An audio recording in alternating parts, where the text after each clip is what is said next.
What is going on, Trash Talkers? We are back with another episode for you. Today, we are going to talk about the NFL Conference Championship games. We are going to give you our predictions, what our X factors are, and what you should expect to see moving forward. All that and much more coming your way right now.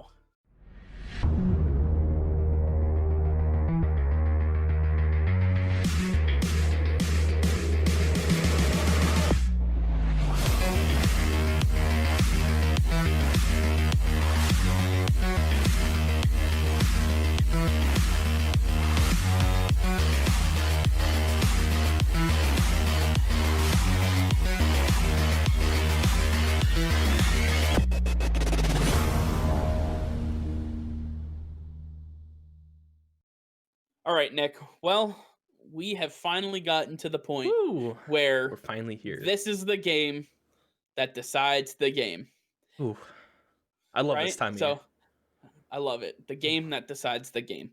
So why don't we start with the first game of Sunday? Both games are on Sunday for those of you who don't know. First game on Sunday is Buccaneers Packers. Buccaneers at Packers played in Lambeau Field. Okay, so let's start off there. This is a rematch. Both of these matchups are rematches, and both came in week 6. So these teams look a lot different, obviously. Starting with the Packers, I mean, the glaringly obvious, they got Alan Lazard back. I mean, it's pretty simple. They got Alan Lazard back. Aaron Jones has had an entire season, gotten going. That offensive line actually got healthy. Aaron Rodgers performed at an MVP level outside of this game. I mean, you look at it, it was a blowout. So, do you think we're going to expect something similar? I actually do. Yeah, I don't expect this game to be extremely close. I expect it to at least be a 2-score differential, and I have the Bucks coming out on top in this one, just like they did back in Week 6. And I think what we need to look at, you mentioned Alan Lazard was not a part of that game. He was coming back from an abdominal injury. Antonio Brown was not even a thought for the Tampa Bay Buccaneers at that time. Not True. only has he signed with this team, but he has fully been involved in this offense, and he is ready to go. He has cleared his MRIs. He is all clear. The knee is no issue for him. Everybody is healthy. They just got one of the biggest weapons back for Tampa Bay, and that's Vita Vea. And this is a guy that was back in this game who helped absolutely demolish Aaron Jones. Aaron Jones back in week 6 had 10 carries for 15 yards, and it's thanks to Vita Vea, one of the best nose tackles in the NFL. This guy's an absolute mauler, and he's extremely hard to run on for any running back. I don't care who you are. And I think having these two guys back on the Tampa Bay Buccaneers is absolutely huge for them, because when you look at the Green Bay Packers, they're mainly consistent of Aaron Jones and Davante Adams on the offensive side of the ball. And those are two weapons they had back in week 6, and that have been in the system. So there really were no excuses back in week 6 for why they produced so few points and so few yardage. I don't expect things to really change from that standpoint. I only expect to see the Tampa Bay Buccaneers perform at an even higher level.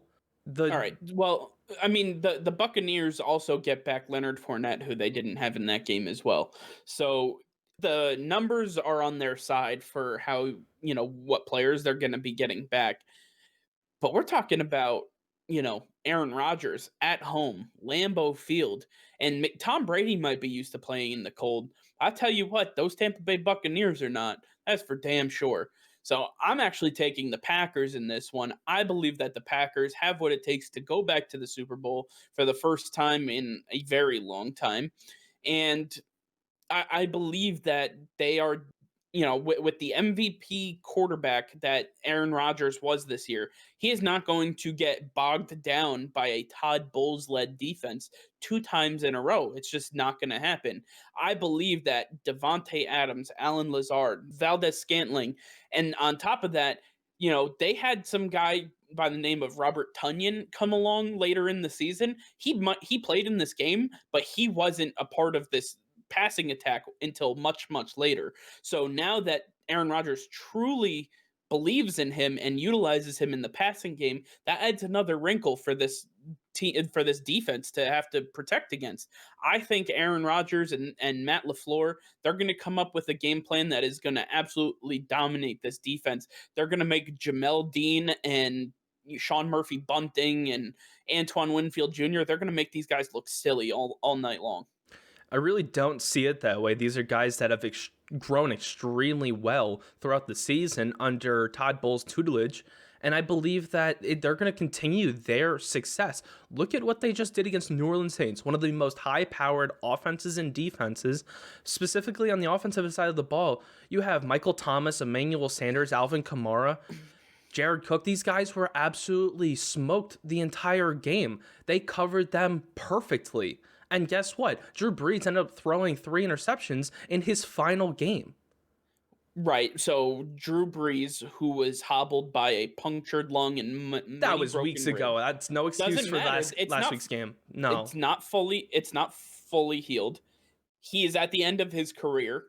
Right, it's over. Aaron Rodgers is close to the end too. I don't know what you're trying to get at. He's close to the end, but Drew Brees actually looked like he was done. I mean, he physically couldn't throw the ball more than 20 yards down the field. That's not the case with Aaron Rodgers. Right, I agree. Aaron Rodgers. So you cannot compare Aaron Rodgers and Drew Brees. On top of the fact that Michael Thomas was still hobbled by injury. If you heard him post-game, he said he shouldn't have been playing out there, but there was no way he was going to miss Drew Brees' final game. So he shouldn't have been playing. That leaves one person and one person only, Alvin Kamara. If you're telling me that the defense that has Ndamukong Suh and Devin White and all these other guys that they have relied on in the front seven, JPP, can't stop one guy, I don't know what we're talking about here. The Packers are no joke. They're the number 1 seed for a reason. I think you're not giving them enough credit. You got to look at these offenses. Allen Lazard dropped a massive pass last week. He's going to continue to drop passes. There's a reason he drops one pass and he's going to continue dropping passes for the rest of his life, right?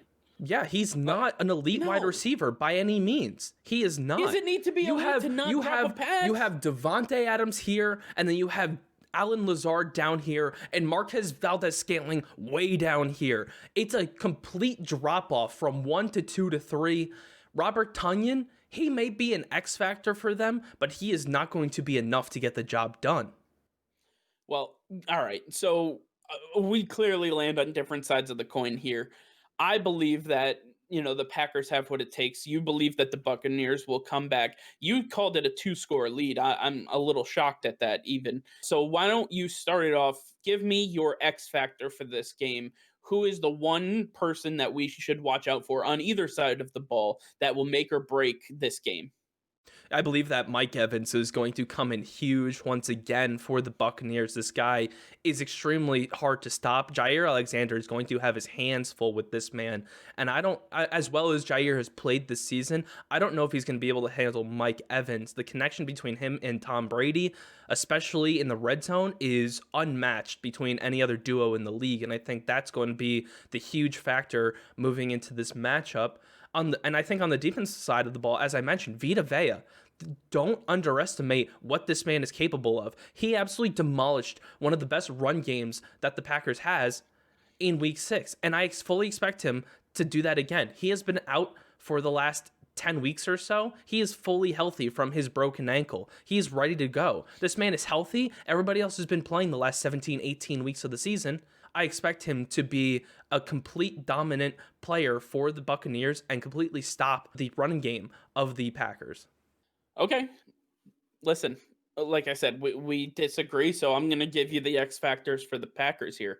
I think on offense, we're looking at Robert Tonyan and Allen Lazard. Those guys are going to handle a big part of the load because Devontae Adams is going to get his, right? 6 catches for 61 yards is what he got in the first matchup. I think it's probably going to be closer to doubled this time around. I think he's going to have about 10 to 11 catches and maybe about $120, $130. So I think he's going to go off, but I think it's going to be the other guys that are going to have to win this game. Allen Lazard, Robert Tonyan, Marquez Valdes-Scantling. Those guys, if they show up, this isn't going to be a close game. It's not going to be pretty for the Buccaneers. On the defensive side of the ball, It's the Smith brothers. And I get they're not actually brothers. Preston and Zadarius Smith. These guys coming off the edge, listen, if there's one thing you need to do to stop Tom Brady, it's put pressure on him consistently and up the middle. And they crash in hard, plowing through, especially with Alex Kappa now gone. You're going to have some interesting holes that they're going to have to work on. This offensive line struggled all year. Now they're going to struggle even more. The Smith brothers are here to play. They know that Tom Brady is not a threat to escape the pocket. He is extremely stoic. They are going to bring pressure and bring it hard like they have all season long, and they're going to continue to do it against Tom Brady. I think one thing that we all always need to keep in mind is you never bet against Tom Brady. But you Never. also never bet against Aaron Rodgers. So is it I'm that betting against him this bad time. man in Green Bay, Mm-mm. or is it the GOAT in Tom Brady? Always That's go what with we're the going to GOAT. find out in week 1. All right. Well, that's game 1, right? That Yeah. is absolutely the first game that we get, and it's not going to, we're not going to be let down. It's not going to, knock us for a loop or anything like that. It is going to be a juggernaut of a game. Then we move over to the Buffalo Bills. Yeah, that's right. You heard it. The Buffalo Bills against the Kansas City Chiefs for a shot at the Super Bowl. So, listen, there's a lot of speculation. Will Patrick Mahomes play? Will he not play? These two teams, like I said, with the Packers and Buccaneers, these two teams played in week 6 also. So, Nick, I'm going to throw it to you. Let us know what you think we should watch out for here and what your prediction is. Yeah, this is going to be a really, really fun matchup to watch. You have the high-powered Kansas City offense versus the high-powered Buffalo offense, and this is going to be, I think, an absolute shootout. And I think it might end up coming down to who has the ball at the end of the game. But I do have the Buffalo Bills coming out on top in this one. If we go back to last week against the Cleveland Browns, when Patrick Mahomes was in the game, the Browns were closing in on the Kansas City Chiefs. And if it wasn't for Rashard Higgins' touchback, we might be saying this is the Cleveland Browns versus the Buffalo Bills right now. But I think the defense for the Chiefs needs to pick up the pace. Otherwise, this is a much stronger offense than the Cleveland Browns that the Bills have. They are going to make them pay for any small mistake. Josh Allen can do everything. Throw the deep ball. He can hit sideline players. He can run the ball. He can move out of the pocket. Anything you task him, he can do, and then some. This is not Baker Mayfield. You're dealing with another animal. The Buffalo Bills have so many wide receivers. They're extremely deep at the position. The only place where they're weak is at running back with the loss of Zach Moss, and I think that's the only place where the Kansas City defense can hurt them. I believe that Kansas City's defense can't get enough pressure with the offensive line of the Buffalo Bills, and I think that it's going to be very hard on Patrick Mahomes to keep up with what this Buffalo offense is going to do. So right now, I have the Buffalo Bills winning this game by a touchdown. All right. Well, like we did in game 1, we are on opposite sides of the coins yet again. I am taking the Kansas City Chiefs, and for, I think, some pretty obvious reasons, I'm going to caveat my pick simply by saying, as long as Patrick Mahomes plays, because if it's Chad Henne, I cannot be held responsible for this prediction. I should say 5 touchdowns instead of 1. Yeah, well, I don't think the Chiefs even score a touchdown if it's Chad Henne. But assuming that Patrick Mahomes is playing, I have to go with the Chiefs. They are the defending Super Bowl champions. I mean, Patrick Mahomes is regarded, and in my belief, the best quarterback in the NFL. Tyreek Hill is a top 5 wide receiver. They have the tools around them to be successful. Travis Kelce, a top 3 tight end in this league, possibly top 2. I don't know how you can pick against them confidently. So, and I'm not confident about picking against them. So I have to take them just by default.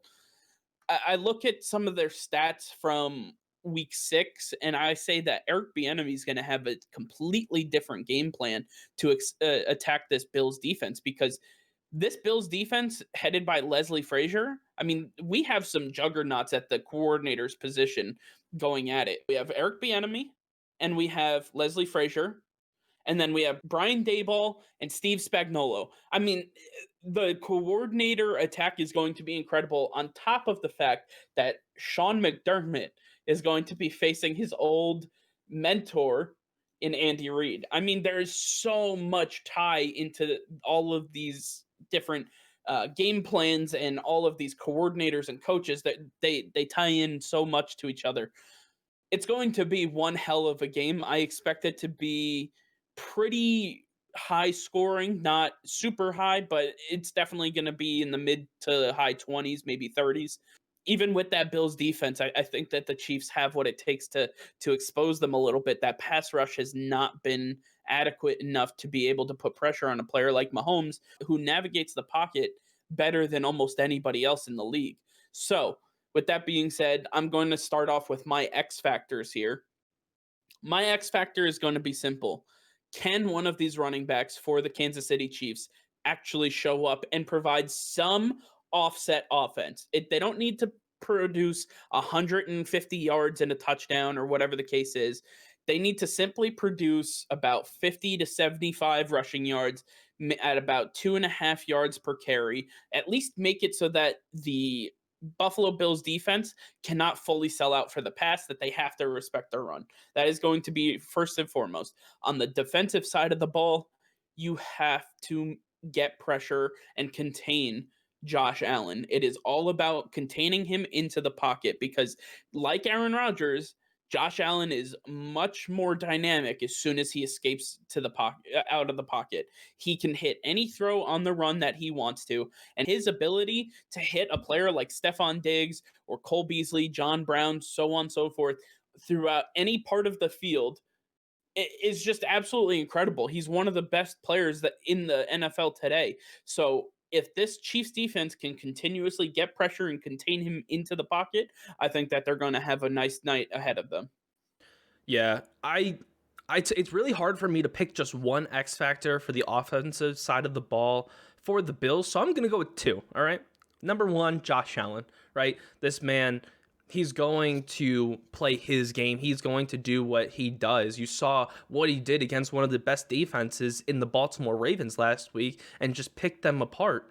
And I expect him to do that against a weaker Kansas City defense this week. But my second X factor might come as a surprise, and it's going to be Dawson Knox. I believe we're going to be watching this game and being like, wow, is that Travis Kelce playing for the Bills? No, it's Dawson Knox, because Dawson Knox is going to take advantage of the weak linebackers the Kansas City Chiefs have. He's going to get in open space. This man is extremely strong, extremely good at catching the ball. He can get separation from linebackers. This man is going to be the difference maker for this offense. He's going to open up John Brown and Stephon Diggs and Cole Beasley and Kenny Stills and Mike Singletary. He's going to do all of that.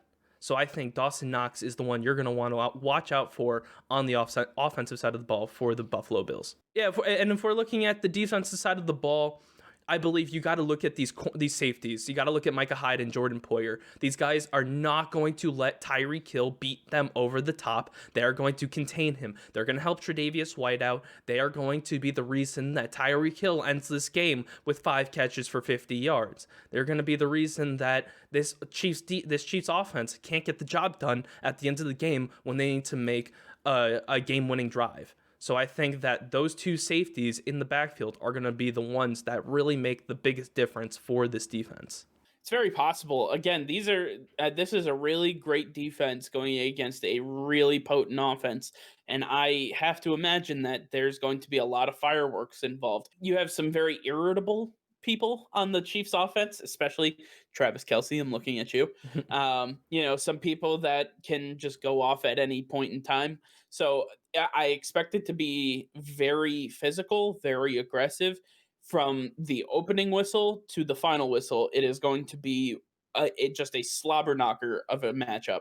I cannot wait for this championship weekend. These are 4 of the best teams that you're going to be able to see, 2 of the best matchups that you could possibly see. I think that, moving forward, this is exactly what the NFL is looking for.